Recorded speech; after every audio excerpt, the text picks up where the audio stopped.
ఎన్నో కేసుల్ని ఎంతో మంది నేరస్తులు చూసాం. Let me conclude. He is not an innocent, well educated, social reformer, సంఘ సంస్కర్త. ఏంటి ఇన్ని ఉన్నాయి కదా, జడ్జిమెంట్లు పెట్టుకొని చదివే వ్యక్తి, ఇన్ని తెలిసిన వ్యక్తి పోలీస్ స్టేషన్ కి రిటర్న్ కంప్లైంట్ తో వెళ్తాడా, మొత్తం ఆడియో పెట్టుకుని వెళ్తాడా? నా దగ్గరకు ఒక ఎవిడెన్స్ వచ్చింది, పోలీస్ స్టేషన్ కి విత్ రిటర్న్ కంప్లైంట్ తో వెళ్ళానా, ఆడియోతో వెళ్ళానా? Where is the return complaint? Okay నేను అడగాలనుకుంటుంది అదే. శేఖర్ భాష పోలీస్ స్టేషన్కి వెళ్ళి కంప్లైంట్ ఇవ్వకపోవడంలో తన ఉద్దేశం ఏమనిపిస్తుంది మీకు? ఎందుకు ఇవ్వలేదు అని మీరు అనుకుంటున్నారు? నేను ఎందుకు అనుకోవాలండి? Who am I? నన్ను అడగండి సార్. కాదు నేను ఏం చెప్తున్నానంటే దానికి ఒక మోటివ్ ఉంటుంది. నో అంటే ఒకవేళ కంప్లైంట్ ఇవ్వలేదు అన్న దాన్ని మనం క్వశ్చన్ చేసినప్పుడు తను అలా కంప్లైంట్ ఇవ్వకపోవటం వెనక ఏదైనా ఉద్దేశం ఉండుంటుందా? ఇప్పుడు ఏదైనా ఎవిల్ థాట్ ఉండుంటుందా? యాజ్ ఏ సిటిజన్ అంటే ఇలా మీడియాలోకి వచ్చి డిఫేమ్ చేయాలి, నా మీద కుట్ర జరుగుతుంది, సబ్జెక్ట్ కి సంబంధం లేని విషయంలో దూరిపోయి కెలికేస్తూ ఉండాలి. అతను ఎక్కడన్నా మాట్లాడుతూ ఉంటే 100 ఇంటర్వ్యూలో మాట్లాడినా సరే ఏ రోజన్నా మా సైడ్ నుంచి నేను వెళ్ళి కూర్చున్నానా? నేను అడ్వకేట్ గా తీసుకున్న కేసులో, ప్రీవియస్ కేసెస్ లో తీసుకున్నానా? Now why he is interrupting? ఎందుకు ఇంటరప్ట్ చేస్తున్నారు? మీరు ఎక్స్ప్లనేషన్ ఇచ్చుకోండి, తర్వాత ఎక్స్ప్లనేషన్ ఇచ్చుకోండి. లెట్ మాది కంక్లూడ్ అయిపోయిన తర్వాత మీ ఇంటర్వ్యూ క్లియర్ గా ఇచ్చుకోండి. ఓకే నాగర్ బాబు ఒక్క నిమిషం, మధ్యలో కాదు, నేను ఒక విషయం శేఖర్ భాషను అడగను. శేఖర్ భాష, ఓకే ఇక్కడ 2 విషయాలపైన క్లారిటీ కావాలి నాకు. ఒకటి, మీ మీద హత్యా ప్రయత్నం జరుగుతుందని తెలిసిన వెంటనే మీరెందుకు రిటర్న్ కంప్లైంట్ ఇవ్వలేదు? అదే పిఎస్ లో నేను రిటర్న్ కంప్లైంట్ ఇచ్చి 4 నెలలైంది. ఏమని ఇచ్చారు? ఈ అమ్మాయి ఇలాంటివన్నీ చేస్తుంది, చచ్చిపోతాను అని చెప్పి ఆ వీడియోతో సహా మిమ్మల్ని బ్లాక్ మెయిల్ చేస్తుంది. ఆ కంప్లైంట్ రిసిప్ట్ కూడా ఉంది. ఓకే, ఒక పక్క అది జరుగుతున్నప్పుడు నేను వెళ్ళి ఇప్పుడు నేను ఆల్రెడీ సార్ నేను బిజీ పర్సన్, మామూలుగా non stop shooting non stop ఇంటర్వ్యూలు ఉన్నాయి. బిగ్ బాస్ లో ప్రాణానికంటే బిజీయా? నాకు సార్ నా ప్రాణానికి సేఫ్టీ మీరు ఇచ్చారు. నిజం చెప్పాలంటే నిజంగా ఆర్టీవీ ఇచ్చింది. ఎందుకంటే మీరు అది బ్లాస్ట్ చేయడం వల్ల రేపు పోలీసులు ఎఫ్ఐఆర్లు పెట్టి ఇవన్నీ అవ్వడానికి ఒక 2 రోజులు 3 రోజులు పడుతుంది కదా. బట్ ఈ లోపల మీరు మీడియా, అదే అంటున్నాను, మీడియాలో మీరు వచ్చిన వల్ల రేపు అందరికీ అర్థమైపోతుంది శేఖర్ భాషకి ఏమన్నా అయినా సరే. ఆర్టీవీలో అందరూ చూశారు క్లియర్ కట్ గా. ఇది ఈ ఆడియో టెలికాస్ట్ అవడం వల్ల ఆయన నేను జరిగిన ఇన్సిడెంట్ రిపోర్ట్ చేసిన సార్ 4 నెలలు ఇప్పుడు జరిగిన ఇన్సిడెంట్ ని ఎందుకు రిపోర్ట్ చేయలేదు with return complaint? He knows the judgments in every media channel. He sit with the judgments. Is there any motive behind that? Yes, to defame the females in the society only. తనకి నిజంగా ఆఖరికి murder చేద్దాం అనుకునే వాళ్ళని కూడా support చేసి ఇలాంటి వాళ్ళు ఉండడం బట్టి సమాజం అయిపోతుంది. మర్డర్ చేయడానికి సపోర్ట్ చేసి వాళ్ళు కూడా సపోర్ట్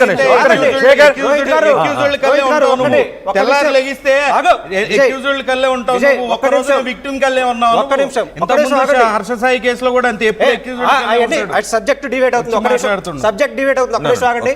ఏమండి, అది శేఖర్ భాష కాదండి. ఆ ప్లేస్ లో XYZ ఉన్నాడు. 4 నెలల క్రితమే అమ్మాయి మర్డర్ ప్లాన్ చేసింది. I'm not out of box పెట్టండి అతన్ని. శేఖర్ భాష కాదు, ఆ ప్లేస్ లో మీరే ఉన్నారు. మీ మీద 4 నెలల క్రితం, ఒక్క నిమిషం అండి మాట్లాడండి, కంప్లీట్ గా లెట్ మీ కంప్లీట్. మీ మీద మర్డర్ అటెంప్ట్ జరిగింది, ఒక అమ్మాయి ప్లాన్ చేసింది. 4 నెలల క్రితం మీ మీద రిపోర్ట్ చేశారు. మీరు దాని మీద ఏ యాక్షన్ లేదు, పోలీసులు ఏ యాక్షన్ తీసుకోవాలా? లీగల్ గా ఏం చేయాలి? ఏ యాక్షన్ తీసుకోకపోతే మళ్ళీ ప్లాన్ చేశారు. సరే అండి, మీరు ఎలాంటి మనిషి అంటే మీకు లా మొత్తం తెలిసిన వ్యక్తి, జడ్జిమెంట్లు పట్టుకొని జడ్జిమెంట్ల మీద డిబేట్లు పెట్టే వ్యక్తి, సమాజాన్ని ఎడ్యుకేట్ చేసే వ్యక్తి, అక్యూజ్డ్ ఎవరో నిందితులు ఎవరో జడ్జిమెంట్లు ఇంకా రాకముందే వాళ్ళ సజీవన మాట్లాడే వ్యక్తి. అట్లాంటి వ్యక్తి పోలీస్ స్టేషన్కి రిటర్న్ కంప్లైంట్గా ఎందుకు ఇవ్వలేదు? That is my question. మీరు ఎందుకు ఇవ్వలేదండి? దానికి ఆన్సర్ కాదు, ఒక్క నిమిషం నాకు ఆన్సర్ చెప్పండి. నేను చెప్తున్నా, అది తెలిసిన వెంటనే నేను ఇమ్మీడియట్గా పంజగుట్ట సిఐ గారికి ఫోన్ చేసి, సార్ మీకు ఒక ఆడియో పంపిస్తున్నాను వినండి అని చెప్పా. అది నేను ఏదో బిజీలోనే సాయంత్రం వెళ్ళా ఆయన దగ్గరికి వెళ్ళి, సార్ విన్నారా అంటే వినలేదు సార్ అంటే, సార్ ఒక్కసారి వినండి అని చెప్పి వినిపించా. ఏమిటి సార్ ఇది ఇంత దారుణంగా ఉంది, ఖచ్చితంగా మనం యాక్షన్ తీసుకోవాలని. సరే సార్ నేను కంప్లైంట్ ఇద్దాం అనుకుంటున్నాను సార్, ఇప్పటికైనా సరే ఎఫ్ఐఆర్ అంటే ఖచ్చితంగా చేద్దాం సార్, మీరు ఏసీపీ గారితో కూడా మాట్లాడండి, పక్కనే ఉన్నారు ఏసీపీ గారు అని చెప్పి అన్నారు.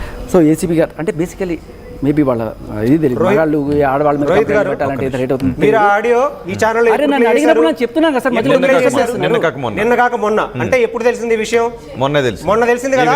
మొన్న ఇప్పుడు పంజాగుట్ట సిఐ గారికి ఫోన్ చేసి శేఖర్ భాష అనే వ్యక్తి మొన్న పోలీసు ఇందాకేమన్నాడు, నేను పోలీస్ స్టేషన్ కి వెళ్ళి వినిపించాను అన్నాడు.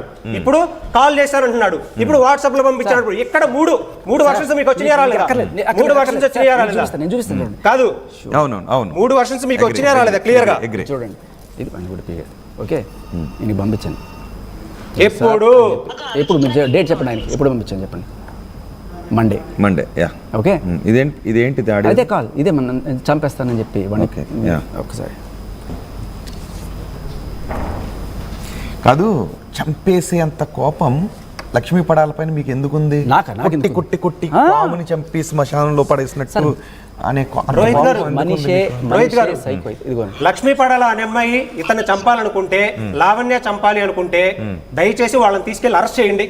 నేను కాదంటల్లా. ఓకేనా? ఓకే, అది ఓకేనా? క్లియరా? ప్లీజ్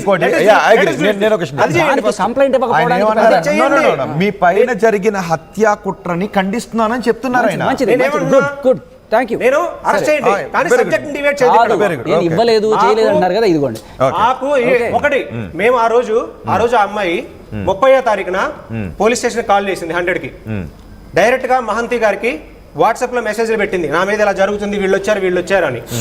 లీగల్ ప్రొసీజర్ తెలిసిన వ్యక్తిగా ఒక వాట్సాప్ లో ఒక వాయిస్ మెసేజ్ పంపితే పోలీసులు సుమోటోగా తీసుకొని కేసు నమోదు చేస్తారా? రిటర్న్ కంప్లైంట్ ఇస్తే తీసుకుంటారా? రిటర్న్ కంప్లైంట్ ఇస్తే లీగల్ గా ఏం చేయాలి? అవును, రిటర్న్ కంప్లైంట్ ఇవ్వాలి.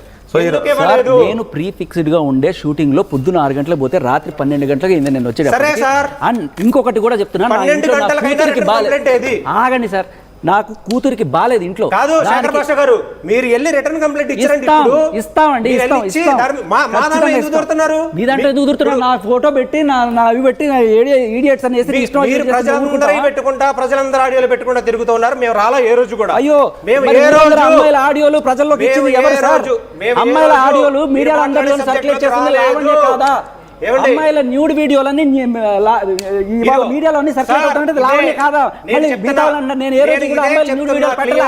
ఆడియో కాల్స్ ఏమైనా ఉంటే చూపిస్తాను కదా. న్యూడ్ వీడియోలు అన్ని పెట్టి అమ్మాయిలు బదనాం చేసింది ఎవరు? లావణ్య కాదా? ఏమండి రోహిత్ గారు, మీకు సబ్జెక్ట్ డిబేట్ అవుతుంది, ఎలా డిబేట్ చేస్తున్నారు క్లియర్ గా అర్థం అవుతుందా? కూడా అర్థం అవ్వాలి. నేను ఒక విషయం తీసుకోవాలన్నా, కొంచెం ఒక గంటకి అరగంట యాడ్ అయ్యి గంటన్నర పట్టిన కంప్లీట్ గా విందాం. ఎందుకంటే లింక్ అప్ అయి ఉన్నాయి, చాలా లింకులు ఉన్నాయి. ఒక్కొక్కటి డోర్స్ ఓపెన్ చేసుకుని వెళ్ళినట్టు చాలా ఓపెన్ అవుతుంది. కాబట్టి ఒక్కొక్కటి క్లియర్ చేసుకుంటూ వెళ్దాం. నేను చెప్పానంటే, శేఖర్ భాష మీద హత్యాయత్నం ఎవరన్నా చేస్తే నేను తప్పు, దాన్ని ఖండిస్తున్నా. దయచేసి రిటర్న్ కంప్లైంట్ ఇచ్చి వాళ్ళని అరెస్ట్ చేసి తీసుకెళ్ళండి. ఇష్యూ క్లోజ్ అయిపోయిందా లేదా? ఓకే, నాకు ఇంకొకటి కావాలి. ఆ కాన్స్పిరసీ వెనుక లావణ్య అండ్ లక్ష్మీ పడాల ఇద్దరు కలిపి చేస్తే ఐఎమ్ క్లియర్లీ టెల్లింగ్ యూ, నిజంగా అలా జరిగి ఉంటే రిటర్న్ కంప్లైంట్ ఇస్తే పోలీసులు వాళ్ళిద్దరిని తీసుకెళ్ళి లోపలేస్తారు. వెరీ గుడ్, క్లియర్ అరెస్ట్ చేసి